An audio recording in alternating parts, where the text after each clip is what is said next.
Well, I tell you what, boys. Whenever somebody says they're doing one last job, it usually means their heart's not in it. Or you wouldn't happen to be a doctor, would you? Because I happen to be looking for one.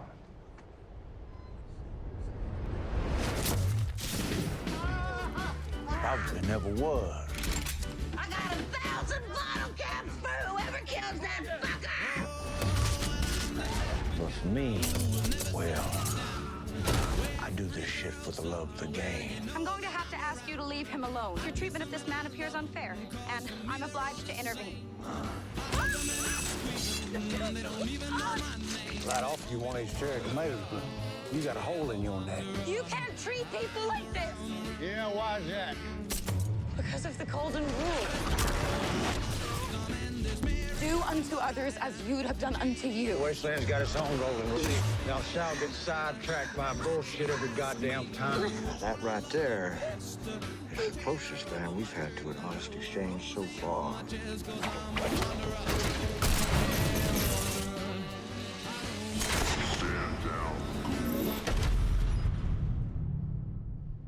You gotta be fucking kidding me.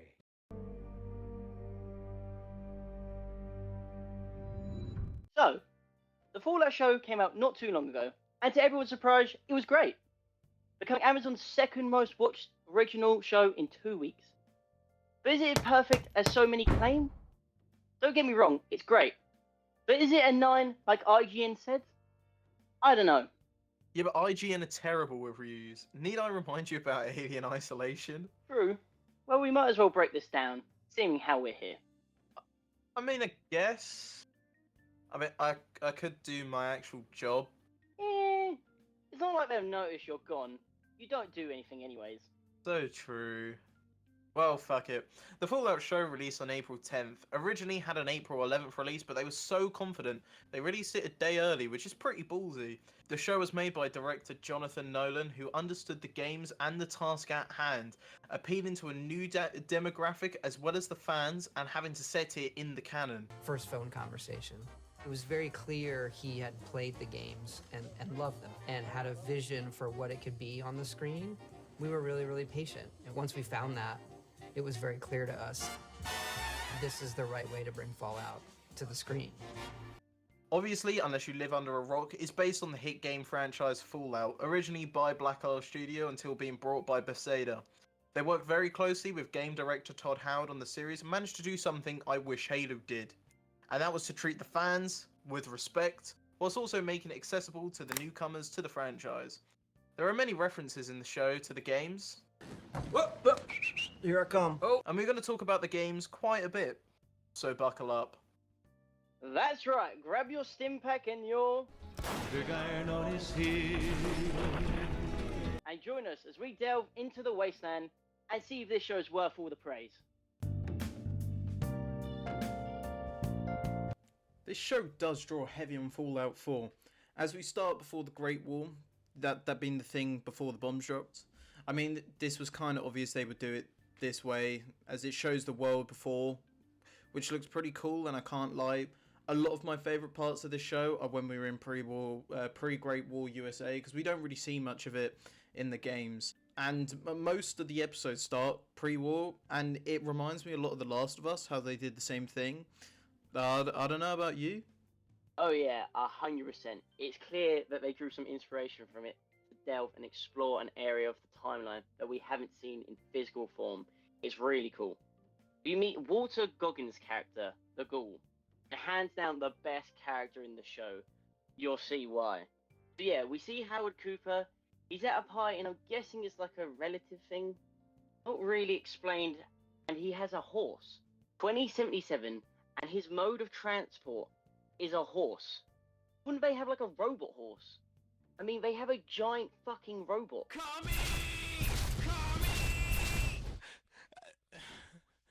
But yeah, we get the nuke scene, and it's actually very well done.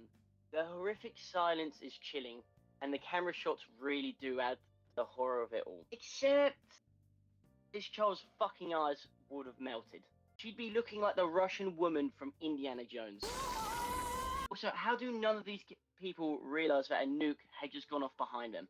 It's not exactly hard to miss. Okay. But yeah, so the nuke goes off. Overall, a very well done scene.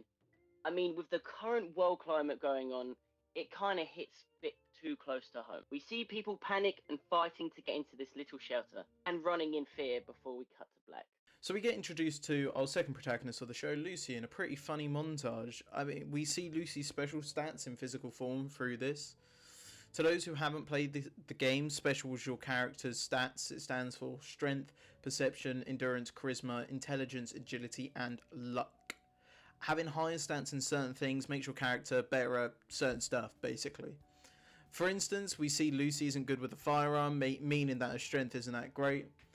I have to say, though, that the set design and the production in this show is just incredible. They really did make a lot of these sets and made custom props for the show. It really makes the show stand out and feel like it's straight from the video games. I mean, they made 2 sets of power armor for this show, as well as hundreds of prop guns and, you know, the blank firing guns. It really makes it stand out and feel real. In a world going more and more CGI and digital, having everything in the show really be there adds to the spectacle and really just pull the viewer into this world. And I think shows as well as movies should learn from this. Vault 33 looks incredible, taking heavy inspiration from Fallout 76. So we also get introduced to Lucy's little brother, Norm MacLean, played by Moises Ariz. I'm definitely butchering that name. I made a note my girlfriend had said when we were watching this. Oh my god, he's from Hannah Montana. Just average woman moment. We also meet Hank McLean, played by Carl McLaughlin, most noticeably from Twin Peaks. He's the Vault Overseer of Vault 33. So Lucy is to be forced into a marriage with someone from Vault 32 in exchange for resources. And this dialogue here... Lucy, I love you. We all know that, Jet. Messing around with your cousin, it's all well and good for kids, but it's not a sustainable long-term sexual practice, you know? Yeah, I know. It's just perfect. We see the people of Vault 32, they're all a bit weird, but I'm guessing everyone in Vault 33 is just a bit ignorant because they somehow don't notice this. They all celebrate, and Lucy and her new husband go and bang.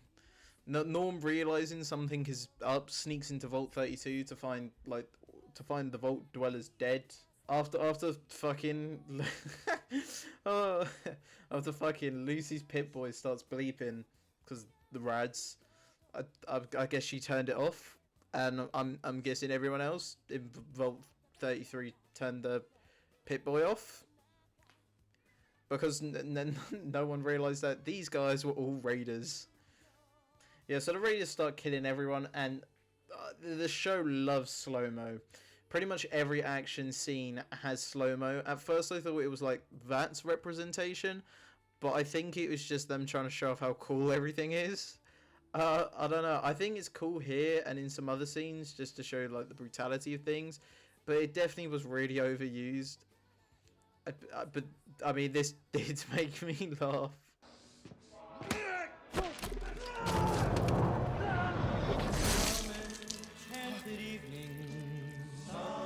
We see Hank go to town on some raiders. Kind of sus, dude. How are you able to handle those raiders? So the raiders just end up kidnapping Hank and blow the entrance to Vault 32 so he can't be followed. We're introduced to our third and final protagonist, Maximus, played by Aaron Moten, who's a part of the Brotherhood of Steel. A brief summary to who they are. A religious militant group who goes around finding pre-war tech like the power armors and keeps them for themselves, deeming the world unfit to have access to it, as the last time it resulted in the world being nuked. And yes, I know there's more to it, but just shut the fuck up. Yeah, so Maximus is being beaten up by a group of initiates, the Brotherhood, which is a side we don't normally see in the games. They're like a religious military, so you treat everyone as your brother or sister. I gotta say though, Maximus is insufferable in the show, until towards the end. But I believe this is on purpose, and we will get into this later. Yeah, definitely. I've got some theories, and I think, in my opinion, he might be more of an interesting character than the ghoul. We see Maximus's friend get promoted to a scribe, and he gets jealous. Well, because he feels like he should be a scribe, I'm guessing. Again, we've never seen the Brotherhood be jealous and selfish before, as the next day Maximus presumably puts razors into his shoe so he couldn't go on his mission. Maximus is interrogated by one of the elders, and the power armor in the background is menacing and intimidating. But I just couldn't take it seriously when all I could see was his crotch piece. It's just there in the shots, like... Anyway.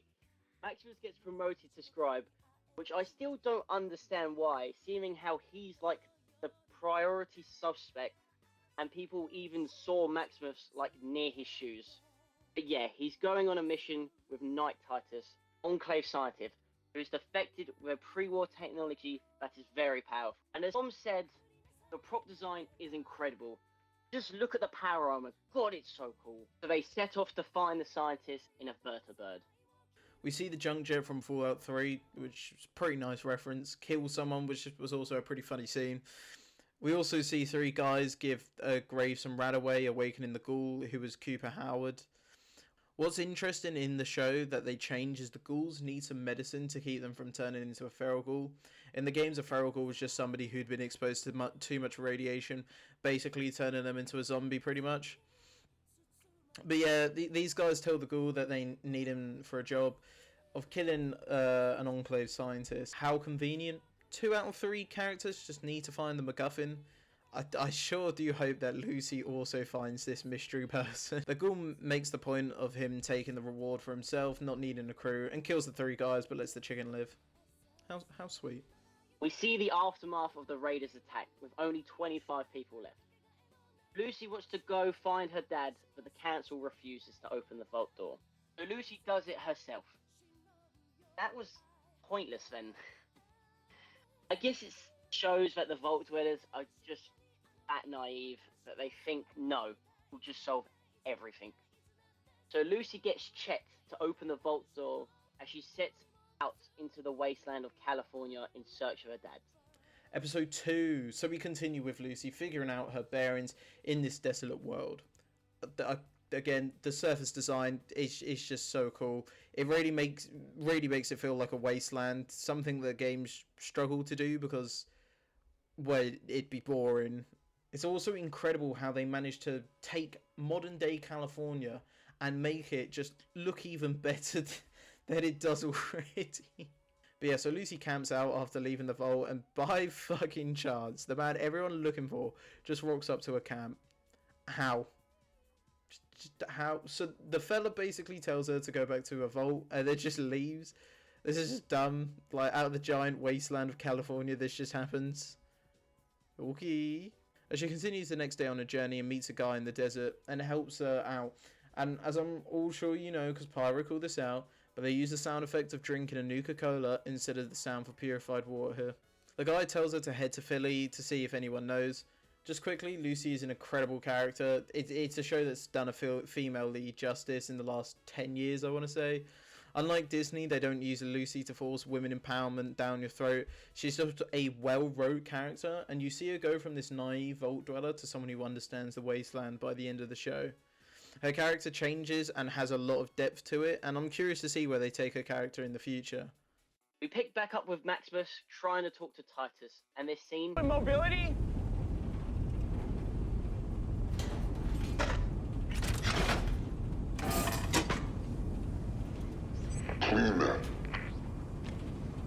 Brilliant. Titus decides he's bored and wants to shoot something. So they get off the vertibird and continue to do the mission, conveniently stumbling upon where the scientists had just been shortly before they arrived. They do the cliche of hearing a noise in a cave and go to explore. Because maybe the scientist is there? To no surprise, it's the awhile. They're a mutated bear that you see a lot in the games, and they're fucking terrifying.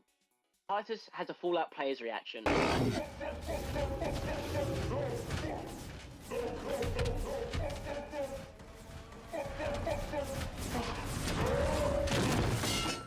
It also shows how well corrupt the Brotherhood are.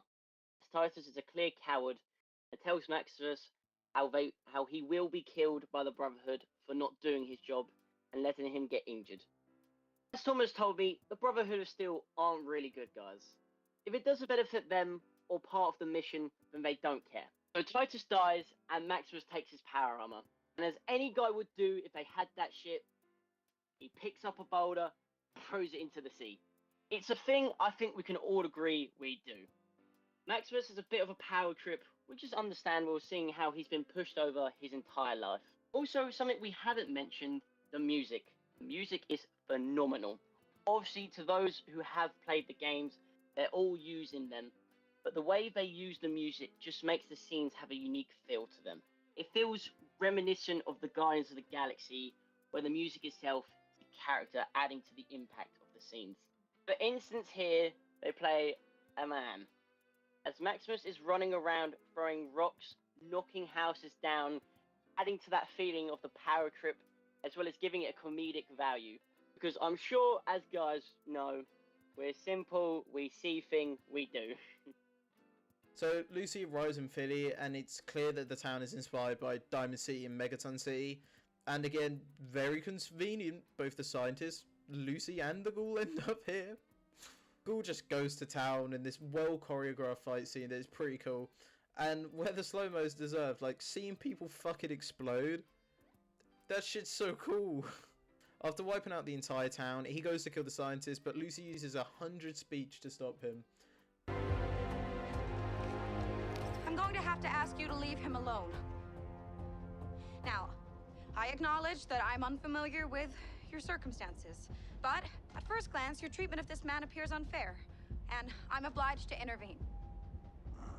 Now, if your instinct is to harm me, as a person simply trying to de-escalate a conflict, then I'll have to assume of the two of you, you are likely the primary aggressor. In which case, I think everyone in this town would agree the force is justified. Unless you willingly stand down. And then out of nowhere, Maximus just flies in to save the day. Now, I know you may be wondering how the Ghoul couldn't kill Maximus, but he could kill all of those Brotherhood of Steel fuckers wearing the power armor. Well, it's because, as they said earlier on, the suit has tempered lining protecting him from it. That is really good script writing. I've got nothing else to say. It's brilliant. So whilst the Ghoul and Maximus are fighting it out, Lucy gets told by Mama Joe that she needs to take the scientist man to the raiders who have kidnapped her dad and use him as can use him as a bargaining chip. Maximus really is shit in this suit, not being able to beat a Ghoul.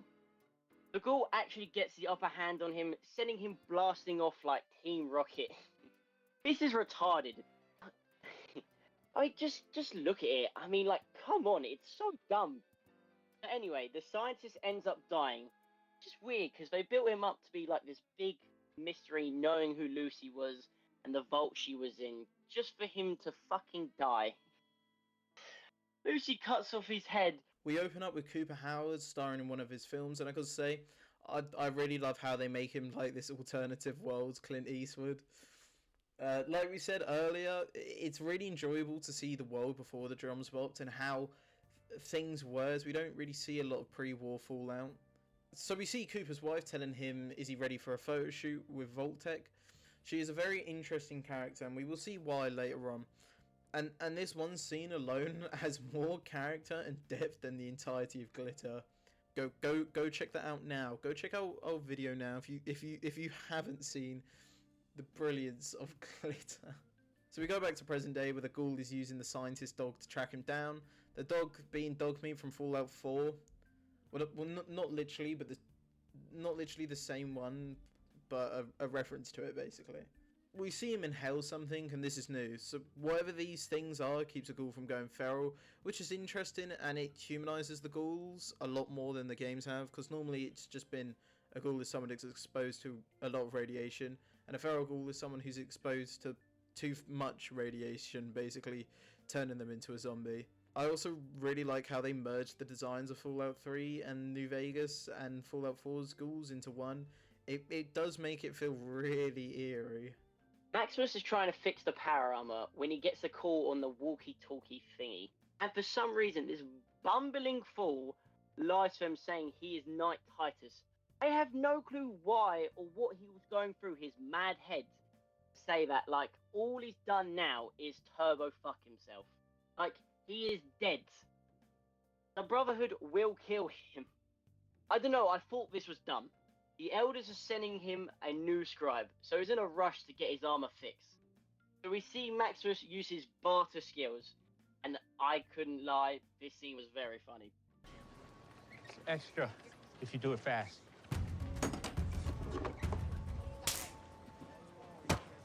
Thanks.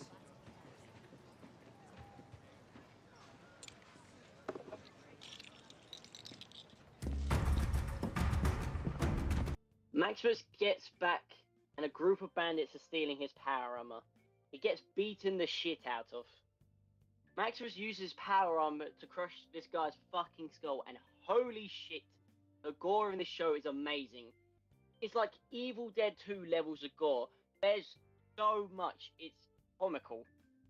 After this, Maximus gets into his suit to meet his new squire, which just happens to be Thaddeus. He was the guy beating him up in episode 1. We see him thinking about killing him too.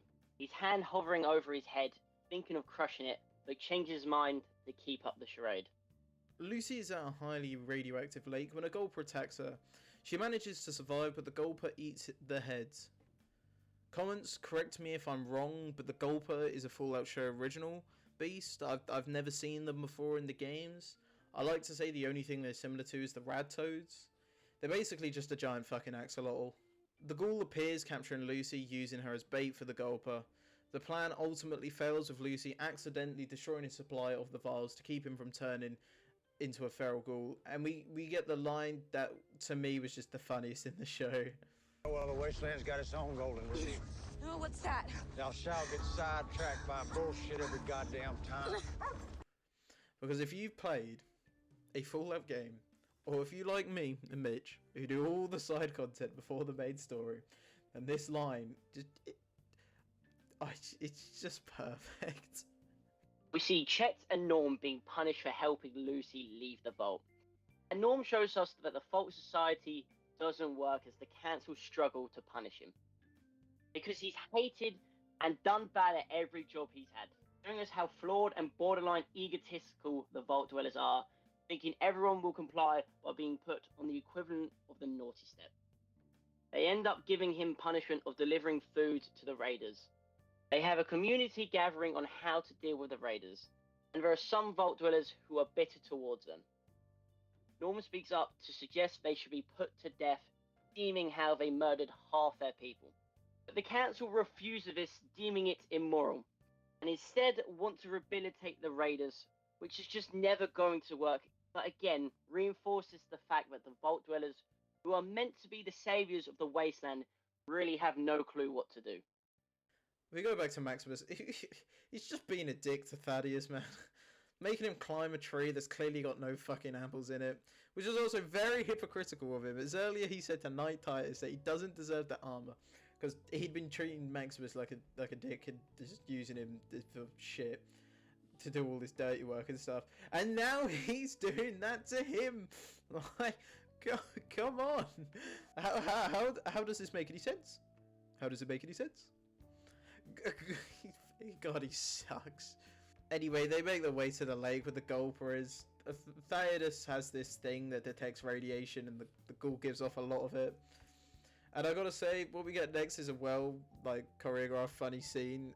As the gulper swims to attack, Maximus tells Thaddeus to get back to land. Seeing him at least care about his squire, that's something most knights just don't. Just as Maximus is about to be attacked, it gets shot by Thaddeus, making him the target now. Glenn Miller's In the Mood plays in this scene is just so funny. From the comical, happy music being a reverse contrast to the situation they're in, as well as Thaddeus being sucked into its mouth, as Maximus just screams, "Ad Victoriam!"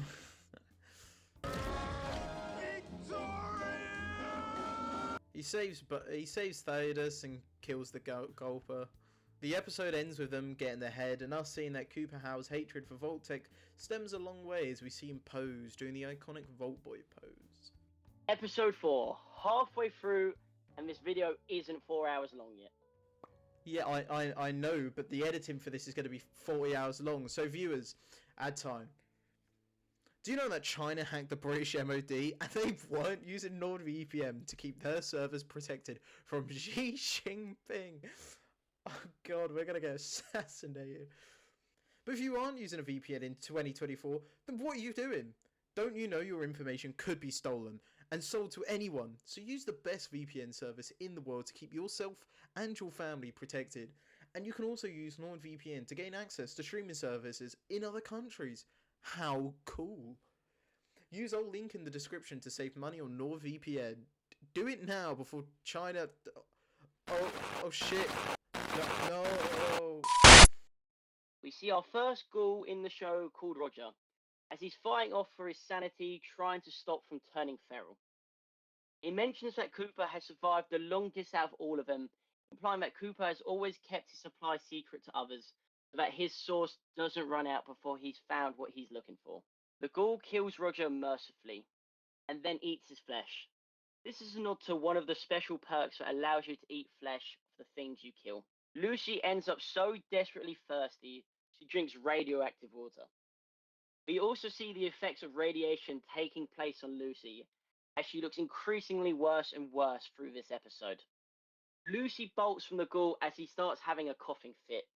She doesn't get far before the ghoul captures her though.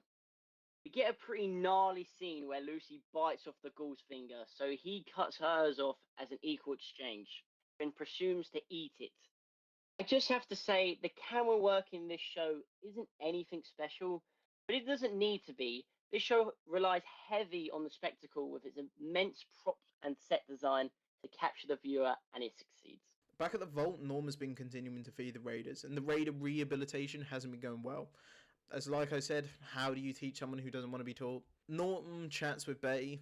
Just quickly, I love Norm's character. He's, again, another very well-written character, and his arc in this season is very believable. He starts off like the rest of the Vault Dwellers, naive, immature, but he, just like his sister, has curiosity, and we see this curiosity as he goes and finds out what's going on in the vaults, and forms his courage through this. He's also the only one trying to do anything and uncover the truth. All the rest of the Vault Dwellers have been indoctrinized into this authoritarian regime. I can't say that word. Chet helps out Stephanie go through her husband's stuff. We saw her earlier got stabbed in the eye during the raider attack, and also her husband was killed during that attack. Chet ends up trying out some of her husband's clothes on, which causes this. Fuck, I mean, this so grim. It's so unnecessary. The ghoul gives Lucy away in return for some vows of the thing that he needs.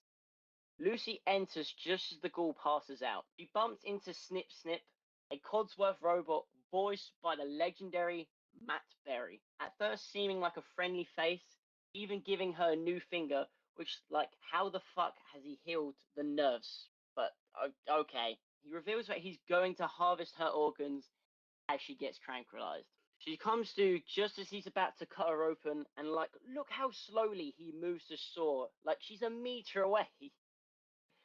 Lucy defeats Snip Snip and uses him to hold these guys hostage and let her go, as well as the ghouls she saw as she was being taken to the operating table. They reluctantly let the ghouls go, even the feral ones, because Lucy demanded, and gotta say, they move kinda lamely compared to the games.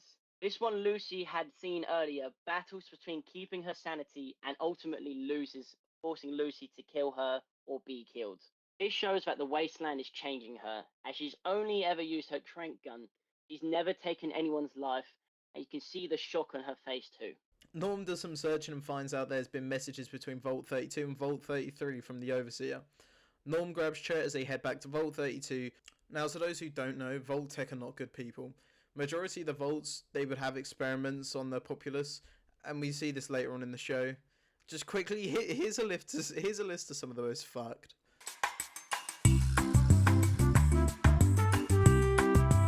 We see all of the inhabitants dead, most of which killed each other. Lucy goes back to the ghoul, giving him some vials, saving him before leaving.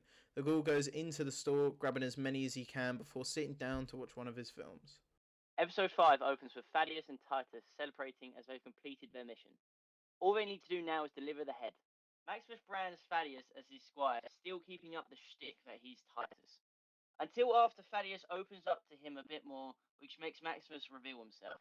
Maximus threatens and then attempts to kill Thaddeus, crushing his foot in the process. Thaddeus gets the drop on him, removing the fusion core in his armor, trapping him in. Basically, to those who don't know, power armor are powered by fusion cores, and if they get removed, the suit just doesn't work because you're not strong enough to manually move a fucking 200 kg suit of armor. I found this incredibly dumb though. The fact that Titus would say who he is, like, he's already down the rabbit hole. There's no way of climbing out of this. Yeah, no, even I agree with this. I don't know why he bothered saying it.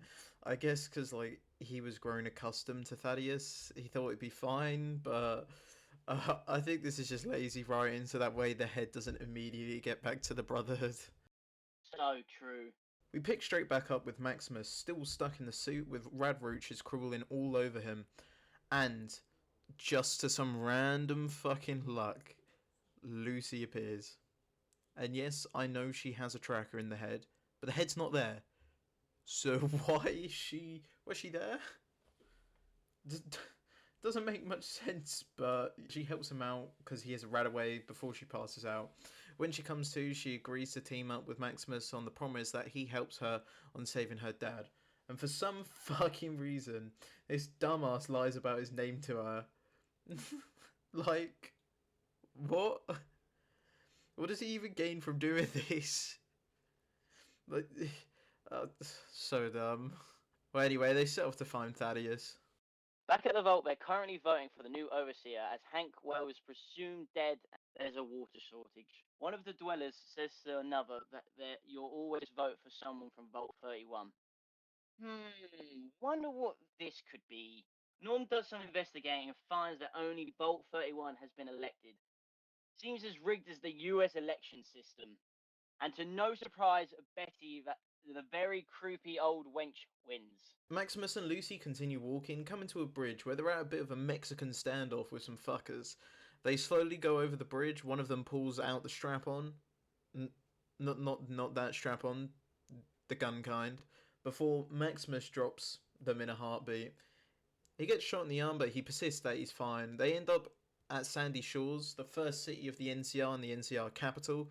Now, the NCR is the new Californian Republic, and out of all the factions in the Wasteland, these are the good guys with quotation marks. They're out to restore old world values, being a democracy, having their own currency and president. Now, seeing Sandy Shores nuked was a surprise, as in New Vegas the NPCs would not shut the fuck up about how good Sandy Shores is. I can't lie, it looks better than Birmingham. Maximus starts to feel a little woozy from the gunshot, so Lucy decides to take him to a hospital in the hopes of finding something to help, and end up winding in Vault 4. Back in Vault 33, Betty says they're going to repopulate Vault 32. And they all go there, and somehow it's all clean and fixed, which has Norm questioned what they're up to here. Episode 6 by far has the coolest and most visually compelling opening, with Cooper Howard, by the way, 100% convinced that Todd Howard named him after himself. Who's laughing now? Where were we? Oh yeah, Cooper Howard is doing an ad for Vault-Tec, and just look at this. Not only do they capture the sound of the 60s, with the microphones being used, making everyone's voices sound higher than it is, but they also change the ratio of the screens to 1 by 66 by 1 to give it that iconic and stylistic feel. This to me blew me away. That attention to detail was incredible, and once again I must congratulate the director for being this passionate about this project. Something I wish Halo would have done. They finish up the ad when Bud Askins, a businessman for Vault-Tec who used to work for West-Tec, comes to Cooper Howard. Turns out was in charge of the rollout for the T-45 power armor during the war in Alaska, which is the war that Cooper Howard fought in. Just a quick lowdown, the War of Alaska was fought between the Americans and the Chinese when China launched a surprise invasion of Alaska, as Alaska was one of the few places that had a lot of natural resources left. America eventually won the war after 11 years, and it saw new technology such as the power armor and Liberty Prime be used. The T-45 had a lot of issues which led to the development of T-51 and T-60 power armors, which improved. Bud tells Howard the key to beating your enemy is time, Howard goes to his wife, hoping that they can get back to the house, just for her to say that they got a party at their house. Cooper's only invite, Seabass, the voice of Codsworth, the robot, is also there, so Cooper goes to talk to him. They talk to each other, and Seabass says the future is products. And I mean, if you look at the world currently, he's not wrong. I mean, there's products everywhere, ad placement everywhere. Like, you know, not nice foreshadowing. Seabass says how the end of the world is a product because people are buying stuff on a whim that the world ends, making companies more money. We go back to present day where the ghoul is being taken away for destroying a legitimate business by the government. Maximus and Lucy get treated in Vault 4 for their injuries, and we get the best dialogue in the whole series. You smell good. You want to have sex? You mean use my cock? Yeah. I fucking love it. It's perfect. It emulates Fallout dialogue perfectly. They stay at Vault 4 for a bit as they recover. They meet the Overseer, and he's a Cyclops, which is weird. I mean, clearly they've been experimented on, but I guess to see people mutate is a bit odd. Lucy notices a lot of other dwellers are not normal. There are a lot of surface dwellers in the vault. They bring them in to help them. Lucy speaks to the Overseer, and there's a bit of a divide between them, as they call them surfies, or some shit. The Overseer tells Lucy not to go to a certain floor level, which is weird. Why would you even, like, say that? I mean, I guess it's because he's a bit of a weird guy, I don't know. We go back to the past as Cooper starts to become suspicious of his wife and Vault-Tec, as he just wants to go to the countryside and get away from everything. But she's adamant that they go into a vault, and she's working hard to get them into a good vault. So Cooper goes and meets an old friend that he fought in the war with. Seabass had briefly mentioned him before. They end up talking, and he says that Vault-Tec are the bad guys, as they're a company, and the only way for them to profit is via the end of the world. And that they swallowed up all the smaller companies that was developing something to end the resource war. Cooper doesn't believe him, but he convinces him to go to one of their meetings and see. He goes back to his house, a bit more suspicious of his wife, and I mean, why wouldn't you? Like, I would, especially if she can't answer why the dog can't come with them. Something is clearly going on here. Maximus goes to steal their fusion core because he wants his power armor. Also, quickly, how the fuck do these guys find his suit? Like, the Vault Dweller suggests he should go rest and chills in his room. And Maximus, being the dumbass he is, just blindly trusts this. No wonder he's in the Brotherhood. This guy doesn't have a single fucking brain cell in his head. Lucy explores around the vault, and we see the NCR flag, and seeing this is so fucking cool. The Fallout 4 music also plays, and it's just so nice to hear. We also see that Sandy Shores fell in 2277 and then was nuked. Now, we don't know when it was nuked or how it fell. Like Tom said earlier, this does contradict New Vegas a bit, but I'm sure it will be fully explained later on in the season, so Fallout fans, calm down. The dwellers from the surface are going to do this ritual thing, and Lucy joins them until they start worshipping Moldova, the person who kidnapped her dad, as the savior of Sandy Shores. I just gotta say, why the fuck are these people doing this when we find out they're not bad guys, they're just weird fuckers? Like this, it's really weird, and it adds nothing to the story except for making Lucy trust these people less. The ghoul meets with the governor, and I feel like this scene is really random, as it's just thrown in. We know nothing of Sorrel or the ghoul's relationship with him, and it's just used to change the ghoul's mission from the head to find Moldova, and as we learn, he met Moldova at the meeting with his friends before the bomb dropped. We end the episode with Lucy heading to the floor that's off limits, seeing that there has been an experimentation going on in the vault on humans. Episode 7 opens and... Sorry, I'm just gonna hijack you here. This opening is so fucking cool. It's my favourite by far. The camera being at a wide shot, seeing someone dig through the sand. The next scene, we get a panning close-up as it reveals an NCR Ranger, which, by the way, it just looks incredible. Holy shit, I love it.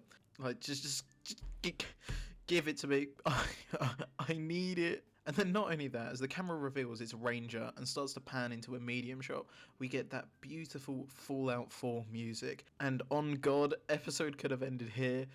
and I would have been happy. I would have been happy. Oh, by the way, to anyone who doesn't know, the Rangers were like the best of the best of the NCR, normally carrying anti-material rifles. And also, it makes me wonder: is this a nod to the courier from New Vegas?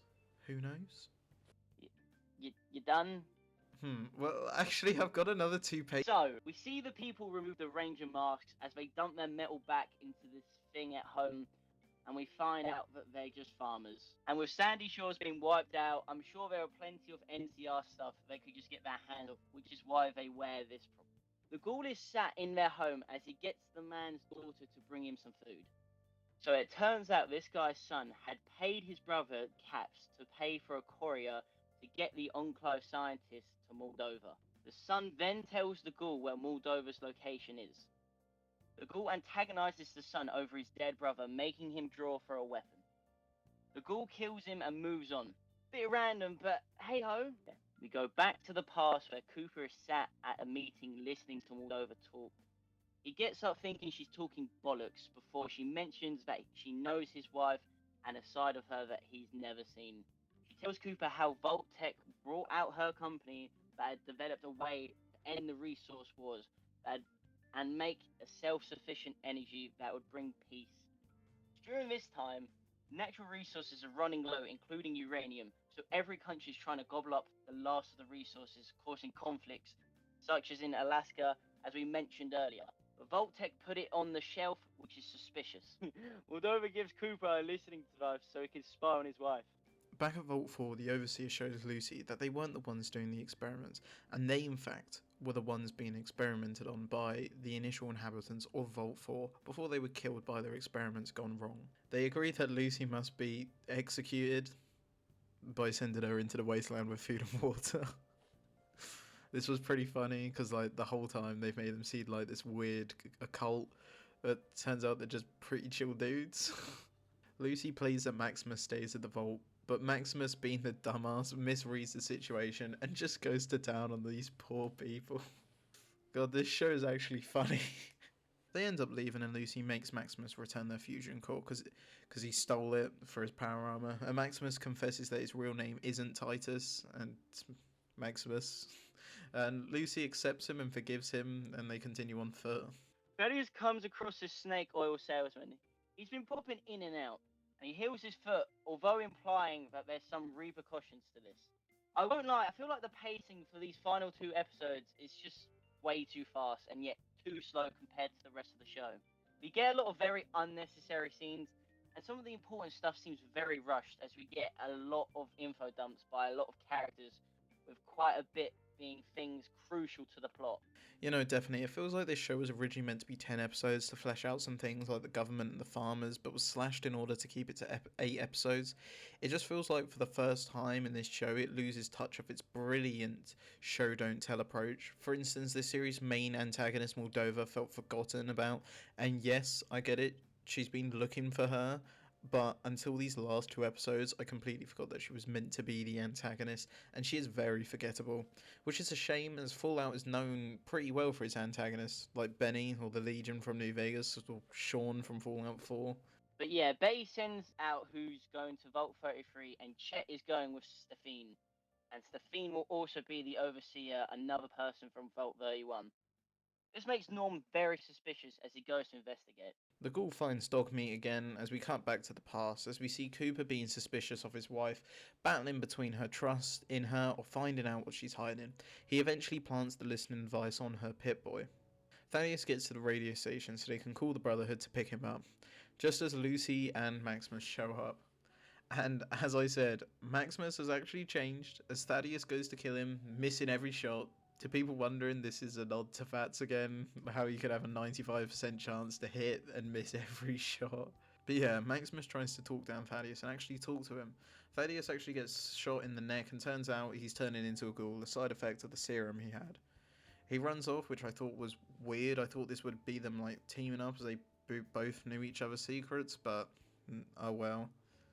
Maximus gives Lucy the head, telling her to go rescue her dad as he grabs a decoy to give to the Brotherhood. We end with Norm messaging Vault 31, pretending to be Betty. He agrees with them to meet so he can enter Vault 31 and finds out what secret it hides. Final episode. Fuck, this is going to be such a long video. Props to you guys still watching though. You're the real ones. We open with Maximus again being interrogated by the Brotherhood for deliberately bringing the wrong head back and killing a knight. Also, notice how the Brotherhood's flag is in gold and red, not white and red? I have a bit of a game theory here, because the Legion use those same colours, and it would also make sense why they're all named after ancient Roman gods. But I believe at some point, the East Coast Brotherhood incorporated the Legion into its ranks to survive. It makes sense to why they're so brutal, as they did wipe out all the residents of Philly to use as a base, and that's not normally like the Brotherhood. Just shh, let me cook. The Elder respects Titus for seizing his power and saying how they will seize the Brotherhood from Maxis, who is the leader of the Brotherhood, and the only person to unite both East and West Coast. Lucy arrives at Moldova's and sees they're not a bunch of ragtag raiders. Also, I don't know why she sat there like she was expecting her to be the person bringing the head. Bit odd. She asks Lucy if she wants to know the truth about her father, though. We go back to the past as Cooper drops his wife off at Vault-Tec. He goes into the building because he can't hear what's going on. We find out that Vault-Tec's having a meeting with some pretty big companies, including Mr. House. For those who don't know, he runs Robco. They make the robots like Codsworth. He's a predominant character in New Vegas, and in the wider lore, being a genius billionaire, and will definitely play a big part in Season 2. We agree, why should they invest when the world might not end? This is where we get the plot twist that Vault-Tec are the ones who dropped the bomb first. It was hinted at in Fallout 3 with the bomb in Megaton City having a Vault-Tec sign on it, but now we know that Vault-Tec did it to make money, which is crazy, especially how it's definitely something like Elon Musk or Jeff Bezos would do. The companies all agreed to buy in because they'd be in charge and have their own experiments on the populace, as this guy says about super soldiers. His vote is what created the super mutants. We see Bob has plans for all the big corporates and important people to be frozen in Vault 31, so that they will always be in charge of the vaults to make sure their experiments go on whilst they wait for everything to die on the surface. Howard is obviously taken aback by this, and we also see Betty here too. So she's being frozen as she's the current overseer, and the big surprise is Hank meets Howard. I will say the de-aging for Cole McLaughlin isn't the best, but it's a show. It doesn't have the budget of a Marvel. It's not bad by any means, but it just looks like someone smeared Vaseline all over the camera. The Brotherhood get ready, gearing up for a fight. A lot of cool Easter eggs in the background. There's this one guy who's tricked out his rifle, looks like to be the Garand from New Vegas. What's interesting though is Dane, the guy who, as we find out, deliberately cut his foot up because he didn't want to go on the mission, says to Maximus there is no leaving, as Maximus says he's gonna leave the Brotherhood to live with Lucy in a vault. See again, doesn't seem like the Brotherhood we know. They wouldn't force you to stay. It seems as if something has changed. Its ideals, like the fact that they incorporated the Legion. Oh no. We'll find out in the future anyways. So they take off at a birds as they head to Moldova's hideout. Moldova explains to Lucy a bit of her mother, and that Rose, Lucy's mum, knew Hank was up to some stuff and ran off with her kids to Sandy Shores. Which means that the son Lucy felt as a kid was actually the real deal. Well, it stated that Hank was the reason why Sandy Shores was nuked, as Moldova said that he burned it to the ground. They do a good job making it feel like the choices in the game's unsure who to believe, who to trust, and what to do. It turns out the thing that Lucy brought her was cold fusion, the thing Moldova made back before the bombs dropped. And its limitless power means it could bring civilization to the wasteland. And another plot twist. Christ, if there's any more, I'm gonna kill myself. It's fucking plot twist galore. Plot twist bingo. All I need now is I don't know you anymore, and I get the bingo. It turns out the ghoul sat on the table is Lucy's mum. Kind of fucked thing to do by Moldova. Just put her out of the misery. Norm had entered Vault 31 and found out there were hundreds of Vault-Tec corps who are in stasis chambers, waiting to be awoken by Bob. Norm goes to leave, but Bob traps him, saying the only way you'll live is by getting in a pod. Just as the cold fusion is getting ready to activate, the Brotherhood attack. So Moldova and her army goes to defend until it's ready, and we see the NCR flag, which means what we're potentially looking at is the last remnants of the NCR. And it would make sense to what as why the Brotherhood literally kills them all, as the Brotherhood and the NCR don't really get along. We get a very cool scene of the vertibirds flying over and firing on the NCR. Reminds me a lot of Apocalypse Now. I gotta say, kind of sad seeing this desperate last ditch attempt by them. Also, the laser pistol looks so cool. We get a very well done dramatic action scene that shows war never changes. People are always going to fight and bring death and destruction. It's in our nature to destroy, not to create. I fucking love this slow-mo though of the guys with the flags. It's like some fucking Confederate versus Republicans or whatever that civil war you guys had over there was. Scenes like this is what makes the show just comical. We then get another cool scene in the show, the Ghoul going to town on all of these power armors. So cool. I especially love the muzzle flashes that light up the room, briefly showing where the Ghoul is. It's a very good way of building fear and tension. Maximus, by fucking chance though, survives and enters the room with Lucy and Hank. Hank manages to escape his cage and gets in the power armor as both Lucy and Maximus are distracted. Maximus lashes out because Lucy had told him her dad was the reason Sandy Shores was nuked, and just gets bitch slapped. Lucy can't bring herself to shoot her dad, just as the Ghoul enters the room, shoots him, grazing his cheek. The Ghoul emerges from the shadows, pretty cool, and demands to know where his family is. Hank runs off. Look at this man's goofy R run.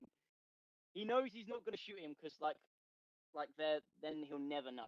The Ghoul gives Lucy a choice of coming with him to find out the truth behind her dad and Voltec, or staying here to be executed by the Brotherhood. He joins the Ghoul. Maximus wakes up to see Moldova stumble in as she activates the cold fusion, turning the LA power back onto the city. Moldova dies and Maximus is hailed as a hero for killing her when he didn't. We see a Deathclaw skull. These are giant beasts. They're fucking terrifying and maybe hinting at seeing them next season. We see Hank heading to where he's off to, and it's none other than New Vegas. Holy shit! This is so cool, but it's destroyed, and we can tell from here, it's not the same condition as it was like 20 years ago from when we played the games. I mean, the whole area of the Mojave looks fucked up. It's very clear that the Tunnelers woke up and killed and destroyed everything. I don't think they would make one of the New Vegas's many endings canon, and the show ends. This show was brilliant. Yes, it has a few minor flaws here and there, but this show really is amazing. I'd go far enough to say it's better than the Last of Us show, as not only does it tell its own story, it keeps canon and it's very unique. The characters are amazing for a first season, they're well wrote and executed, genuinely feeling like they're from the games, and all have or will have their own arcs through how long this series plans to go for. They did an incredible job with this. They did an incredible job making the show, and praise really does need to go to the director and cast, yes, but especially the prop and sound design people, as they did a fan-fucking-tastic job making this show feel like the games. Now, all we can do now is wait for season 2 and see how it continues to grow. Thank you for watching. I know we're over a month late to this. It's kind of expected that we're going to be late to stuff. But we also didn't realize how big this video was. It kind of engulfed the channel. So sorry for the lack of content. Don't worry, there's plenty to come. But please do like and subscribe. Maybe buy some NordVPN, because we really do appreciate it. Especially as this took genuinely like 6 weeks to make. We started doing this when the show released. Yeah, long videos. So buy some NordVPN, you dumb